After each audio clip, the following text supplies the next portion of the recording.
अस्सलाम वालेकुम स्टूडेंट्स, आज हम लोग फार्माकोलॉजी का बहुत ही इम्पॉर्टेंट टॉपिक डिस्कस करेंगे, फार्माकोडायनेमिक्स।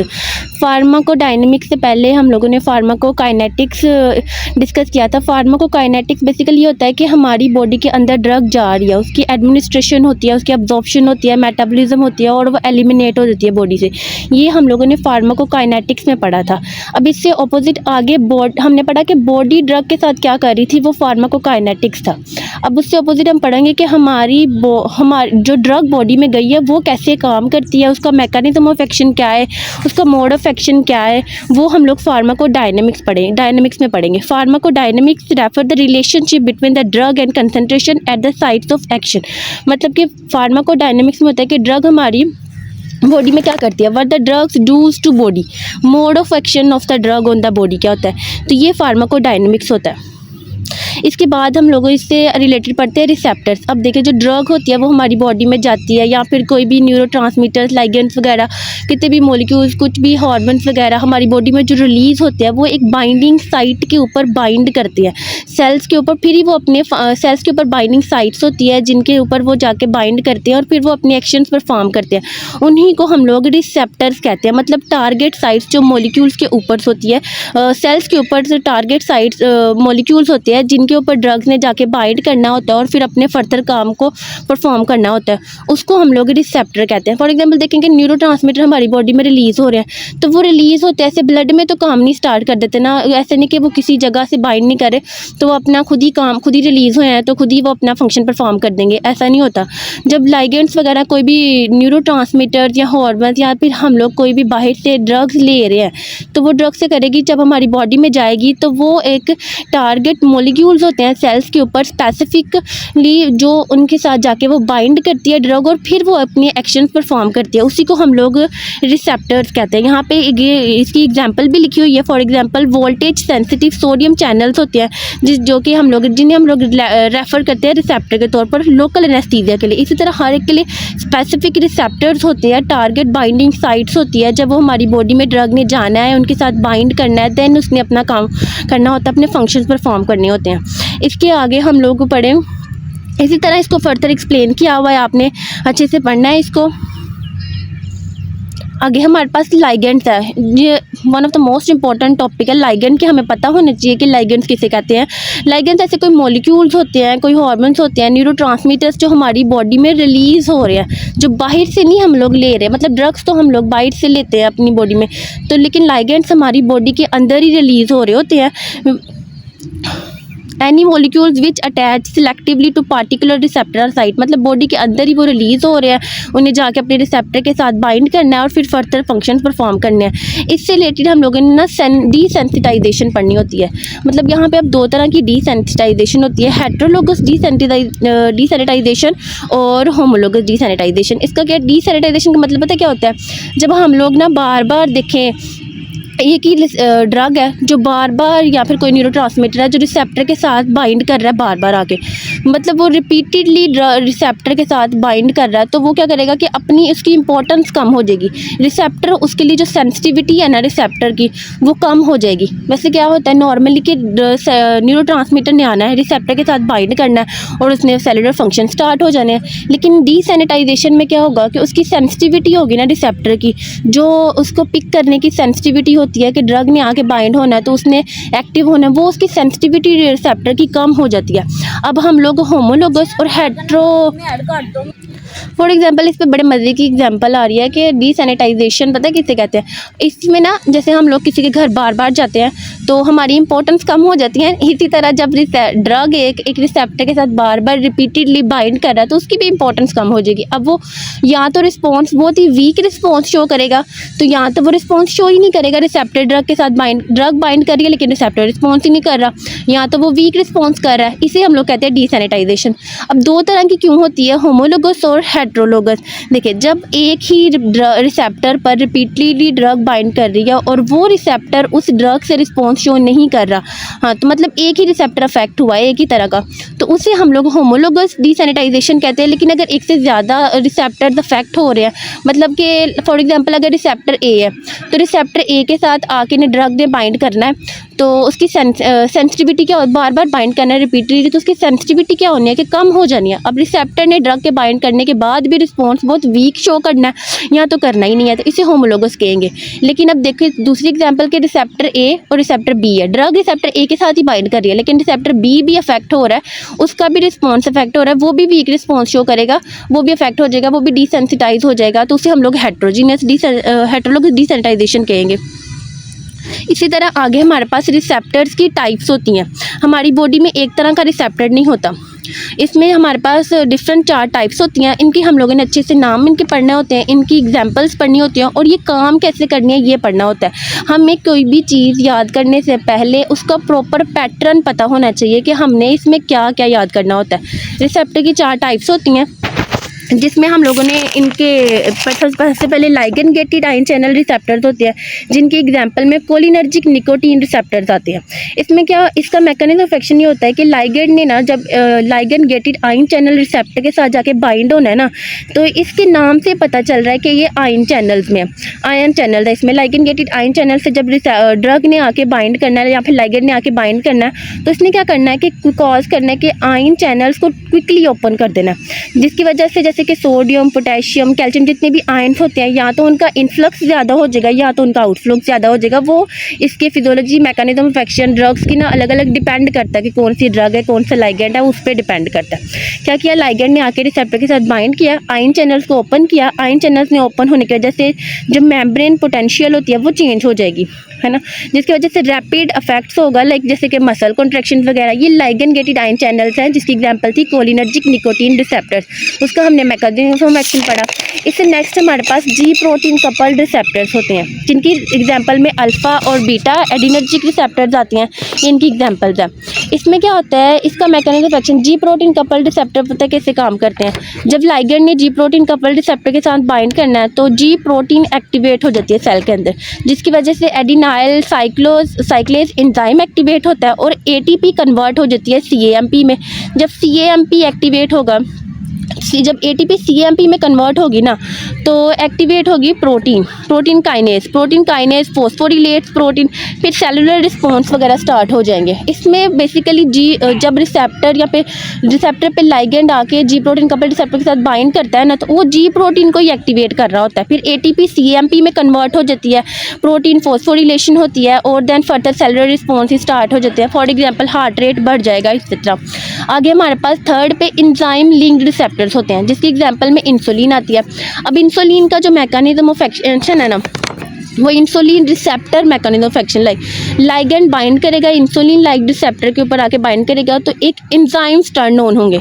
जब इंजाइम टर्न ऑन होंगे तो सिग्नल सेंड होगा सेल के अंदर, जिसकी वजह से सेल अपना काम करना स्टार्ट कर देगा। For example insulin linked receptor के साथ आके बाइंड की, इंजाइम टर्न ऑन हुए, सिग्नल सेंड किया और ग्लूकोज का अपटेक स्टार्ट हो गया।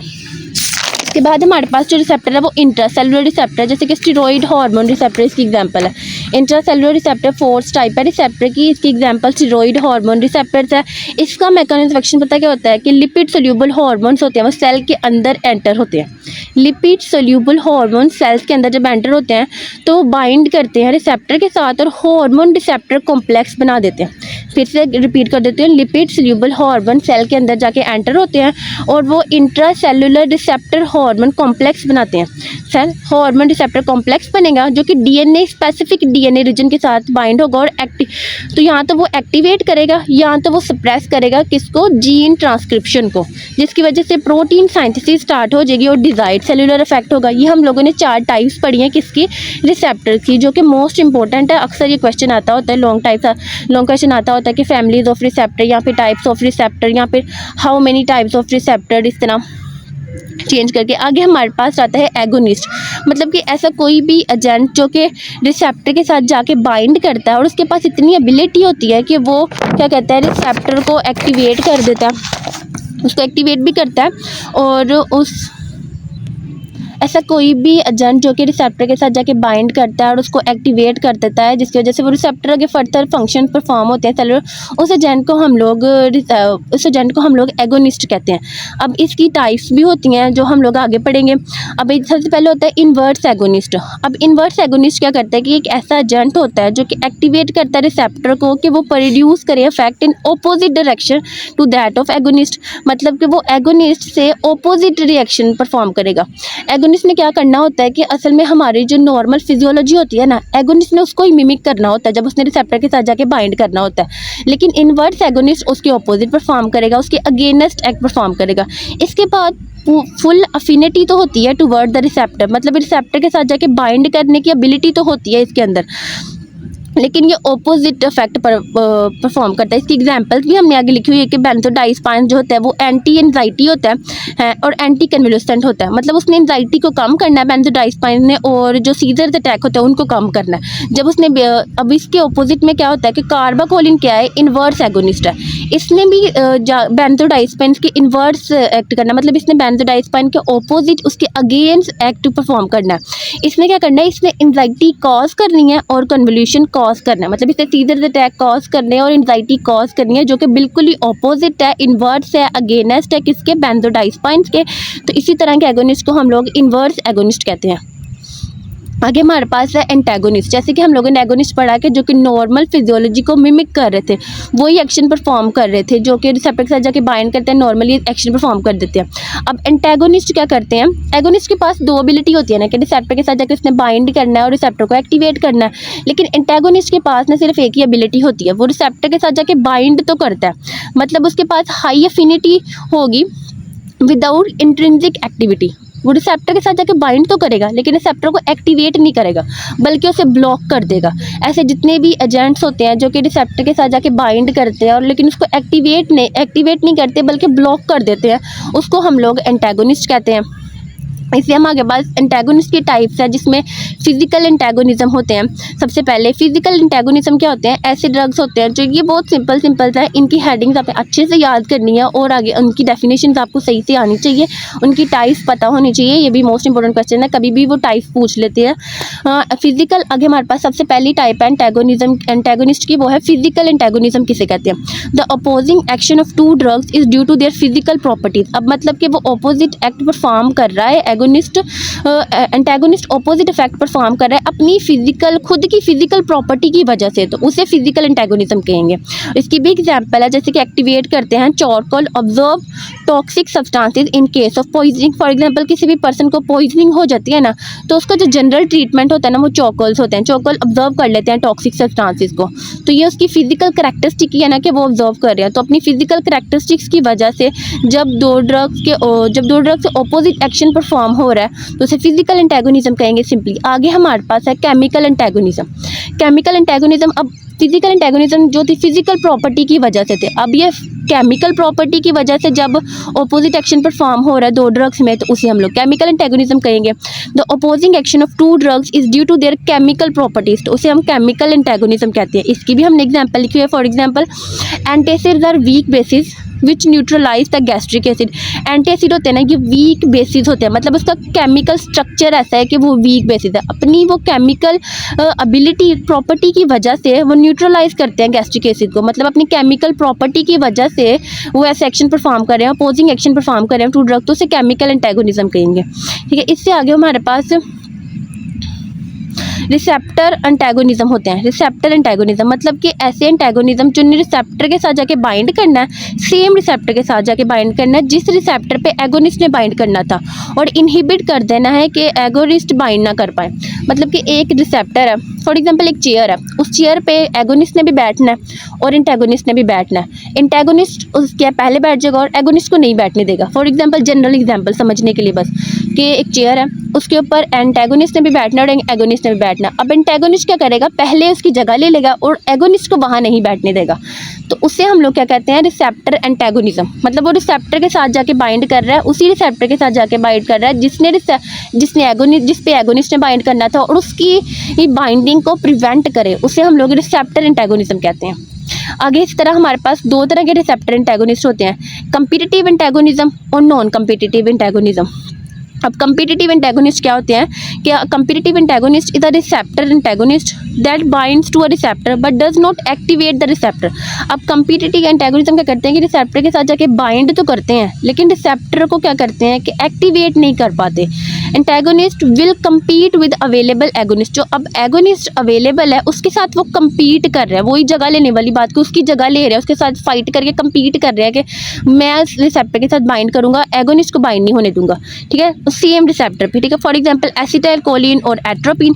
Competitive antagonist can be overcome. अब इसका होता है कम्पिटिटिव और नॉन कम्पिटिटिव एंटागोनिस्ट में मेन डिफरेंस क्या होता है। कम्पिटिटिव एंटागोनिस्ट जो होता है ना वो ओवरकम हो जाता है अगर एगोनिस्ट की क्वांटिटी को कंसंट्रेशन को बढ़ा दिया जाए।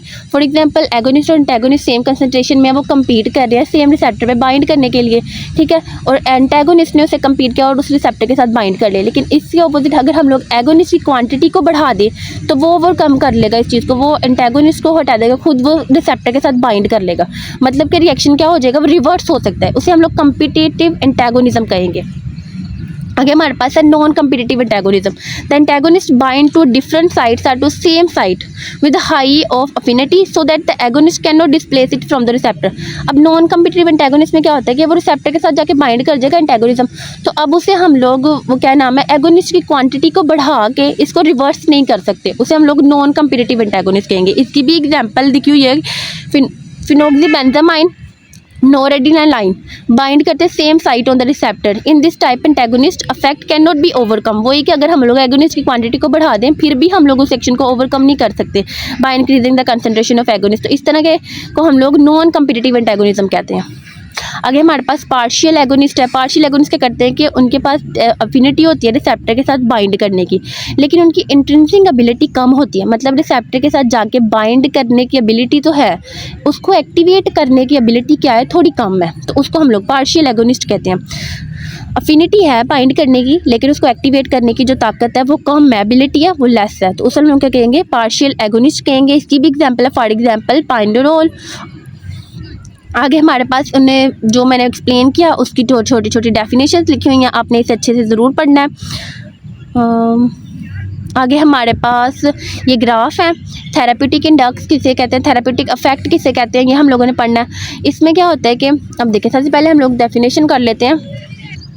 थेराप्यूटिक इंडेक्स जनरली क्या होता है कि हम लोगों ने ड्रग की ना इफेक्टिवनेस को मेजर करना होता है, मतलब कि उसकी थेराप्यूटिक पावर को मेजर करना होता है कि कितना उसका थेराप्यूटिक रिस्पॉन्स आ रहा है और कितना वो एडवर्स इफेक्ट शो कर रही है। इसको कंपेयर करके हम लोग देखते हैं कि कौन सी ड्रग कितनी सेफेस्ट है और कौन कितनी डेंजरस है। फॉर एग्जांपल अगर कोई ड्रग है तो उसका अगर वो ज़्यादा थेराप्यूटिक उसके यूजेज है वो ज़्यादा है, मतलब कि वो थेराप्यूटिक इफेक्ट ज़्यादा शो कर रही है उनके मुकाबले में एडवर्स इफेक्ट शो करने के मुकाबले में कोई ड्रग थेराप्यूटिक इफेक्ट ज़्यादा शो कर रही है, तो इसका मतलब कि वो क्या है, वो सेफेस्ट ड्रग है। तो इस जिन ड्रग्स का थेराप्यूटिक इंडेक्स ज़्यादा होता है उसी को हम लोग वो सेफेस्ट ड्रग्स होती है। Therapeutic index is an index of the drug safety, इसी वजह से इसे कहते हैं। LD50 और ED50 ये थेराप्यूटिक इंडेक्स लाइक इसका फार्मूला कह सकते हैं, इसके हेडिंग कह सकते हैं। It is the dose of drug. LD50 मतलब dose of drugs required to kill the 50% of the animal population, मतलब कि वही कि उसके थेराप्यूटिक इफेक्ट को देखना है और उसके एडवर्स इफेक्ट को देखना है कि 50% देखें उसके थेराप्यूटिक इफेक्ट है, 50% उसका एडवर्स इफेक्ट्स है, उनको कंपेयर करना है और उसका थेराप्यूटिक इंडेक्स को मेजर करना होता है कि वो सेफेस्ट है कि डेंजरस है। उससे आगे क्वांटल डोज रिस्पॉन्स होता है, इसमें भी सेम होता है थेराप्यूटिक इंडेक्स के लाइक। थेराप्यूटिक इंडेक्स में पता है कि उसका फोकस होता है कि एक ही इंडिविजुअल को ड्रग दे रहे हैं, उसकी थेराप्यूटिक इंडेक्स को फाइंड कर रहे हैं।